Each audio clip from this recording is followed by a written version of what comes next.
So today I'll be playing Rug Delver. My name's Matthew Chambers. I'm a new writer for TheEndStep, and we're going to be testing some Legacy today. So this is a pretty stock Rug Delver list. There aren't very many discrepancies between this list and many other lists. I'm going to only give a very basic overview of the main components of the deck, and then I'll go into a little more discussion as to my little tweaks and my little differences from normal lists. So you have your basic cantrips that let you fill up your graveyard and shuffle through your deck to find your answers and fill up your graveyard to make Nimble Mongoose and Tarmogoyf larger. You have Brainstorm and Ponder. Brainstorm is also a hinge card of Legacy. It lets you fill your hand up with 3 cards, put 2 back you don't want, and maybe use a fetch land to shuffle them away, completely refreshing your hand, giving you a new chance to draw something relevant. And it's a card that is actually it's highly improperly used in Legacy. Many new players just burn it as soon as they can, or they use it at an improper time. Brainstorming correctly is something that takes a long time and is worth several articles on its own discussing the importance and the correct usage of Brainstorm. But I'm not going to go into that because that is another 3 or 4 articles worth. I'm playing the Stifle build because it's a card that I really like, and I really like having the land disruption. You can do a lot of other cool tricks with it to stop Lilianas from removing your mongooses. You can use it currently against the Shardless Bug builds to remove to stop them from casting their ancestral visions by stifling the cast trigger. Because suspend is 2 triggers. When it removes the last counter, it's a remove counter trigger, and then you may cast. So you can stifle that trigger and stop them from drawing 3 cards, and the card is effectively removed from the game for the rest of the game. Then you have your basic counter magic. I'm only running 3 Spell Pierce. I am not a huge fan of the 4. It's a little clunky, and sometimes you want to get a little more aggressive, a little quicker. I have the 4 Dazes because those are really, really excellent for turn 1 Delver or Stifle with Daze backup. 4 Force of Will is pretty much key to this deck. Then I've got my removal package as 4 Lightning Bolts and 1 Forked Bolt, and I'll discuss the Forked Bolt a little bit more later. And then we have the iconic 12 creatures, the 4 Tarmogoyf, 4 Nimble Mongoose, and 4 Delvers. So I'm playing the Nimble Mongoose build. I had a friend who played Lavamancer, or Grim Lavamancer instead for a while. He really enjoyed it when Maverick was much more popular because it was it was much better at consistently removing creatures and consistently being able to kill opponents, because sometimes a 1/1 Shroud is really not all that good, and it's really ineffective until you actually achieve Threshold. Until then, it's pretty pathetic. So my favorite creatures of the deck are Delver of Secrets, Tarmogoyf. My ideal play is turn 1 Delver with Daze backup. It's incredibly powerful because you have a very, very high probability of flipping your Delver blind on your turn 2. So now I'm going to quickly go to the 3 cards that are different in pretty much every list. In every list, there are only a few cards that are really open slots from the really core build over here. I'm playing 1 Forked Bolt, 1 Sylvan Library, and 1 Thought Scour. The reason for me playing the Forked Bolt is I wanted a little extra removal. It's good in a lot of matchups. I think it's rather good against Esper Deathblade because it allows you to either take out a Stoneforge Mystic, a Dark Confidant, and even lets you ping down a Liliana or something like that, or deal more damage to Planeswalkers, and it gives you a little more versatility instead of just having 4 Lightning Bolts. The Sylvan Library is much more uncommon. I really like this card. It allows you to see so many more cards, and even in matchups against like Mono Blue Show and Tell, off the bat you can afford to take 8 life because they're not going to do anything but combo kill you. So you can draw essentially 4 extra cards in 2 turns, even though you're taking 16 damage. It's irrelevant, because they're going to combo kill you on their turn or whatever. So it lets you just dig, or even just see more cards than your opponent. It's incredible in the mirror. If you land Sylvan Library, you most likely will win that game, because you are every turn for free getting to see more cards than your opponent and getting to choose how you draw and choose what you fetch away. And then my last extra slot is a 1 of Thought Scour. Now, initially when I started playing Rug Delver, I didn't really like it, and I thought it was kind of pointless to have multiple copies of this card. With the Stifle build and with the Nimble Mongooses,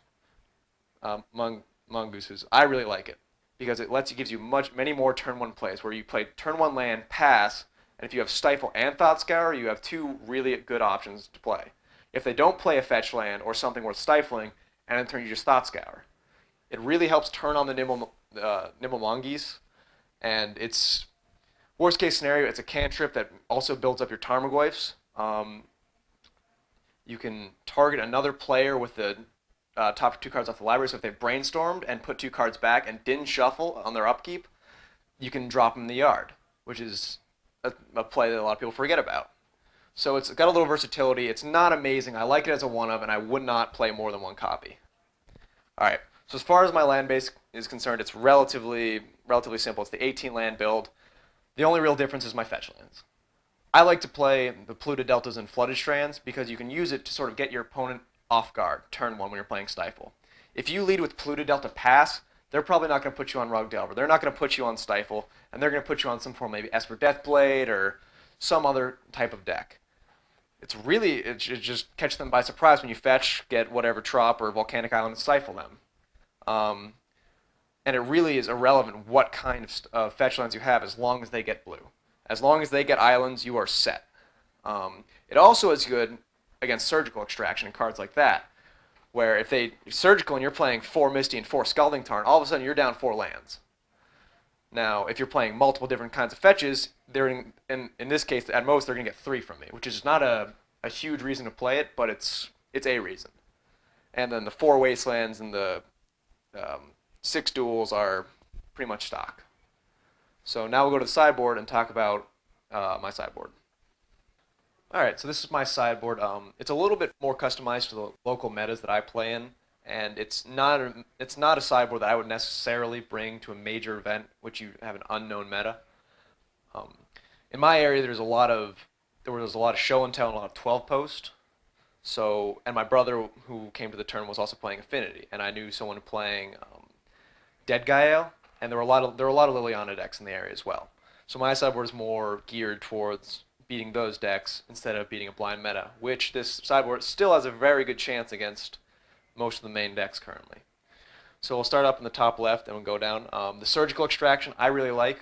You definitely need a little bit of graveyard hate in every sideboard of any legacy deck you play, because if you don't prepare for decks like Dredge, you will lose, because they are so powerful, and without any sort of graveyard interaction in my main board, you need at least 1 card. And even so, I would contemplate adding maybe a Tormod's Crypt or another Surgical if I was going to a larger event. It's really good in a lot of situations. You can use it to take fetch lands. You can use it if you wasteland. If you know you're playing against a Rug Delver-esque deck and you wasteland them turn 1, you can Surgical their Volcanic Island or the Tropical Island, and all of a sudden they're in some deep trouble because they can't cast half the creatures or half the spells in their deck. So it's really a really strong card in a lot of situations. And even in situations like last night I was playing against Mono Blue Show and Tell, I would cast it on his preordained turn 1 just to see what was in his hand. Some decks are playing the Jataxian Probes. I don't really like them. They're really cool turn 1, so you can see what they have and you can decide whether you want to wait up with a Stifle or whatever. But late game, they really are just terrible. When they have like 2 cards in hand and you were pretty sure what they are, or you just need something relevant, something to do something, Jataxian Probe doesn't do it. So Surgical does that in other things, which is why I really like it. So next is the red Elemental Blast. These cards are great in against any sort of combo deck, any sort of control deck. They're better than Spell Pierce because they flat out counter the spell. They don't give them the option to pay. It can destroy creatures, can destroy Jace. So it's really strong against a lot of different decks, and it's really important to have a couple copies because they're much more effective in some matchups, like the Show and Tell matchups. They're way better than Lightning Bolt because they destroy Omniscience. They destroy Jace if they're playing that. They counter Show and Tell. Lightning Bolts don't really do that, so they're a really good card to have. And I am playing 2 Vendilion Clicks in this list because, like I said, there's a lot of Show and Tell, a lot of 12 posts, and Vendilion Click is I really like it in the sideboard because when they go to Show and Tell, most of the decks right now aren't playing Sneak Attack. They might be playing Mono Blue or Omniscience.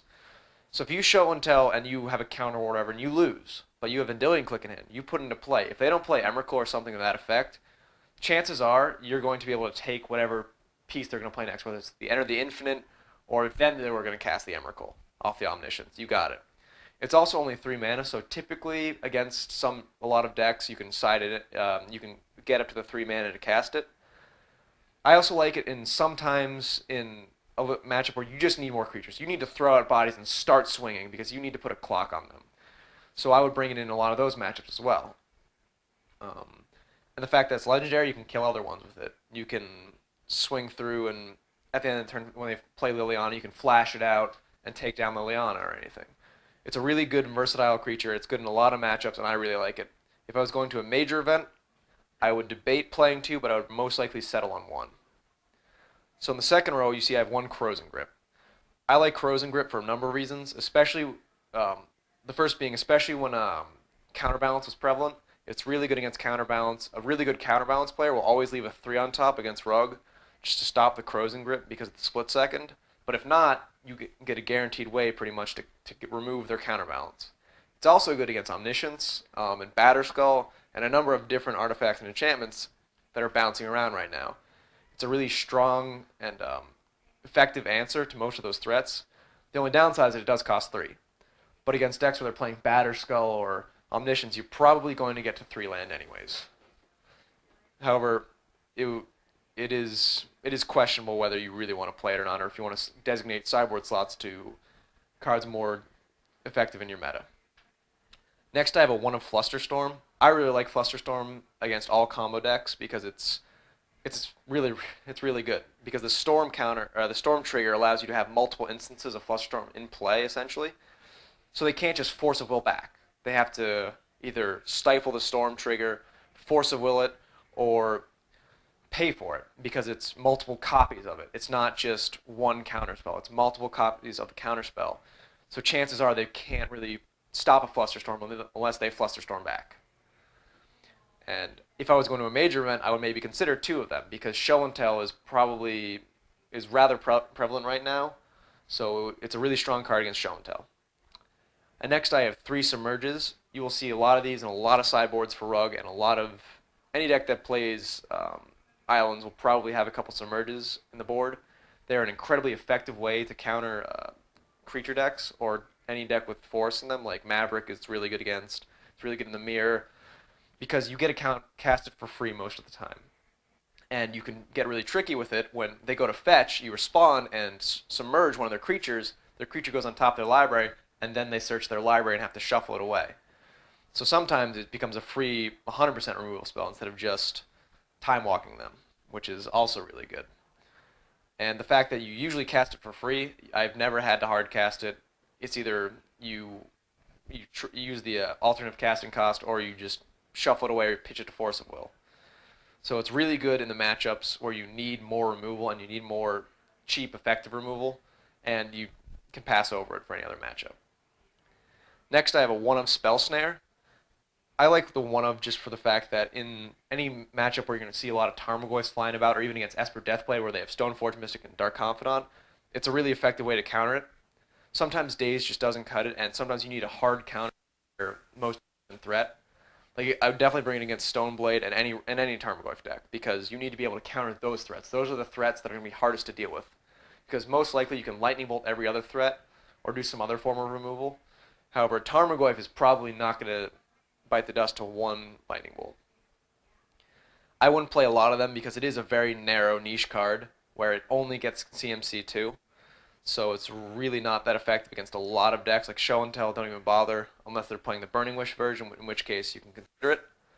But aside from that, it's not a card I would take multiple copies of, and I don't like it in the main board. Next, I have a 1 of Life from the Loam. This card is really, really good in grindy matchups. In the mirror match, or against maybe Deathblade, or even Pox if you were to see it. It's really, really good to be able to get your lands back, get your Wastelands back, get your fetch lands back, get your shuffle effects essentially, and get your dual lands back. Because in the matchups where you're each going to be stifling and wastelanding each other, if you need to have land to play spells. So if you can consistently deny them playing anything by using a wasteland lock, you're going to be in a really strong position. I would only play 1 because it's really not that good in a lot of matchups, and you don't want to see multiple copies of it. You only want to see it once, and then you can use it, leave it in the yard for when you need it again, or get rid of it in a means. And next I have 2 Ancient Grudges. These are more of a meta call because my brother was playing Affinity at our local events, and I really don't want to lose to him. So I would not play multiple copies of Ancient Grudge. I would maybe play 1 and 1 with Crozen Grip, because Ancient Grudge is also a really effective way to deal with Batterskull, Jit, and any other sort of artifacts, but I don't think a blind meta warrants 2 Ancient Grudges. Um, it's really good because you get 2 chances to cast it, and it is an instant, but it is only a target artifact. So I like having a 1 of Corrosion Grip in case they're playing something to the effect of like Humility or Moat, for if you run into that for any reason. You can get rid of it. And the last card in my sideboard is Pithing Needle. I like having at least a 1 of Pithing Needle for matchups like any matchup that plays Liliana, Jace, Batterskull, Stoneforge. Basically a lot of matchups right now, Pithing Needle is really great because it stops a lot of threats from reoccurring or even doing anything. If you turn 1 Pithing Needle Liliana against any deck that plays Liliana, you're going to hear them sigh because that's their only way to deal with Nimble Mongoose. Nimble Mongoose is an incredibly annoying threat once you get it to 3/3, and if they don't have Liliana to deal with it, chances are they have no way to deal with it aside from blocking it, which will tie up the board state, let you get ahead, or even let you just trade with them and then slam down another one and win through that. I would definitely recommend bringing a Pithing Needle with you if you're going to enter any major event in the sideboard because it is a really, really strong card. Alright, thank you very much for watching, and I hope you enjoy the video.